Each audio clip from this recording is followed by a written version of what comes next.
Hello guys, আজকে চলে আসলাম আপনাদেরকে দেখাবো বলে এই যে রাঙ্গুনিয়া শিলক চা বাগান। তো আমার তো অনেক অনেক মজা লাগতেছে, খুব ভালো লাগতেছে। এখন এখানের যে চা বাগানের আরো দর্শনার্থীরা চলে আসছে ঘোরার জন্য।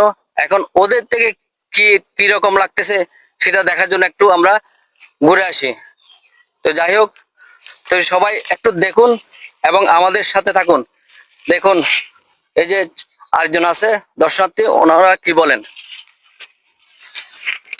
ধন্যবাদ। আমাদের এখানে আসছে আজকে চট্টগ্রাম থেকে, জোপড়া থেকে আগত আমার মামা এই রাঙ্গুনিয়া কোদালা চা বাগানে আছেন ঘোরার জন্য। আসলে এটা একটা রাঙ্গুনিয়া কোদালা চা বাগান, এক নামে পরিচিত বাংলাদেশে। এখানে যে কোনো জায়গা থেকে এখানে আমাদের এখানে চলে আসে এই চা বাগানে। আপনারা আসবেন দেখার জন্য, অনেক সুন্দর একটা সুস্বাদু জায়গা রাঙ্গুনিয়া কোদালা চা বাগান। এখানে আমরাও আসি, আসলে আমাদের নিজের জায়গা, আমরা নিজেরও ভালো না লাগলে বিকালবেলা এখানে চলে আসি চা বাগানটা দেখার জন্য, ঘুরে গল্প করি আমরা এখানে। আমাদের মাঝে আরো আমার মামা উপস্থিত হয়েছেন এই রাঙ্গুনিয়া কোদালা চা বাগানে। তাকে নিয়ে আমরা চট্টগ্রাম থেকে চলে আসছেন আমাদের দেখার জন্য। ধন্যবাদ, ভালো থাকবেন। আমাদের ভিডিওটা দেখলে ভালো লাগলে শেয়ার করবেন।